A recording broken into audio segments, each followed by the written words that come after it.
चलेगा। मगर क्यों? बरखानो मैं हूँ पाकिस्तान, पाकिस्तान तेरा बाप है सारा हिंदुस्तान। बरखानो मैं हूँ पाकिस्तान। पाकिस्तान तेरा बाप है सारा हिंदुस्तान। अगर मैं बात करूं बैनुल-अक़वामी सियासत की, तो यहाँ पर सिर्फ एक ही ऐसा मकार शख्स है जो पाकिस्तान के खिलाफ साजिशों के जाल बुनता है, और वो कोई और नहीं बल्कि मोदी है।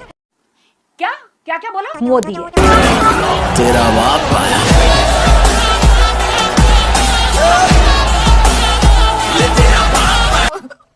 मुझे अपने घर जाना है। मुझे जाना है। मुझे अपने घर जाना है।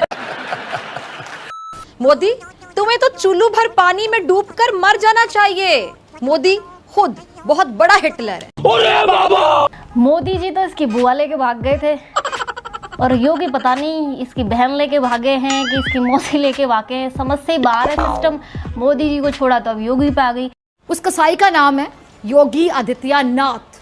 44 साल उम्र है जी, जिसका जिक्र करने लगे। 44 साल मकरू शक्ल अगर कह दूं, देखें जरा इसकी शक्ल, मकरू शक्ल का ये शख्स जिसका नाम योगी आदित्यनाथ है। कसाई बोल रही है।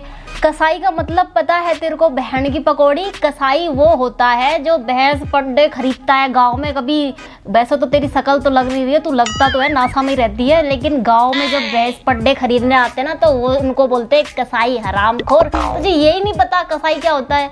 या तो उसको बोलेंगे या भूत प्रेतों को बोलेंगे। तो भाई वो हमारे यहाँ के सीएम है, वो भूत प्रेत नहीं है। भूत प्रेत होता तो अब तक वो बता ही देता तेरे को। आई बात समझ में? सामने कोई मानव होगा तो उस मानव को आप ये मान सकते हैं कि आपने एक थप्पड़ मारा, आप दूसरा थप्पड़ भी सहन कर सकते हैं। लेकिन अगर सामने दानव है तो अगर मारना एक हाथ से मारता है, दूसरा हाथ से उसका जवाब भी दीजिए। मैं एक सन्यासी हूँ। अगर हमें शास्त्र का प्रशिक्षण दिया गया तो शास्त्र के साथ साथ शस्त्र का भी। अगर हमारे हाथ में एक हाथ में माला है तो दूसरे हाथ में हम भाला लेकर के भी चलते हैं। और सही से बताना, कसाई किसको बोलते? जो गांव से है वो बताना। है कोई भैंस पड़ा बिकाओ गांव में, वो खरीदने वाले आते हैं, उनको बोलते हैं कसाई। बोल देना कमेंट में, बताओ अगर ऐसा है तो। नाज़रीन, भारत का सबसे बड़ा कसाब मोदी, जो पाकिस्तान के खिलाफ, मुसलमानों के खिलाफ मनफी प्रोपेगेंडा करता है। अगर मोदी जी मुसलमानों पर जुल्म करते हैं तो खुद मुसलमान क्या कहते हैं इस बारे में एक बार सुनिए।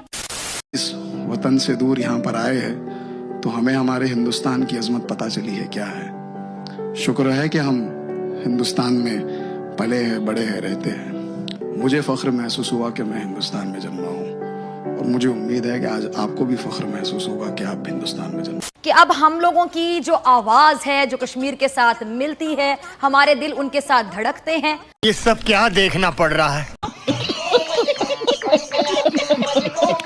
अब उस आवाज को दबाने की पूरी कोशिश की जा रही है, और यकीनी तौर पे मैं कहूंगी बुज़दिल हैं ये लोग जो कोशिश कर रहे हैं। अब मेरा ट्विटर अकाउंट है जी, चल रहा था काफी अरसे से।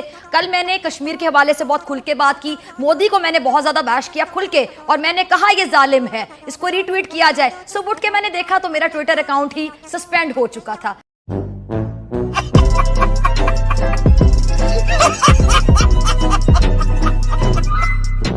खत्म।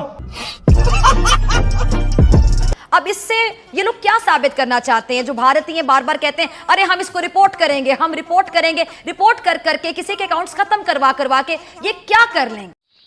चड्ढा समझाओ, इसे समझाओ। हमारी आवाज बंद कर देंगे। बीबीसी उन्होंने कहा कि क्या वो खतरा नहीं है? तो मेरे ख्याल से फिर बीबीसी से ज्यादा खतरा जुनेद साहब उन्हें पाकिस्तानी एंकरों से, पाकिस्तानी तज्जिया निगारों से है कि इनके मुंह बंद कर दिए जाए। यानी हमारी जो आवाज है वो वहां तक इतना असर रखती है। डॉक्टर साहबा, मेरी बात का बुरा नहीं मानिएगा, असर नहीं रखती।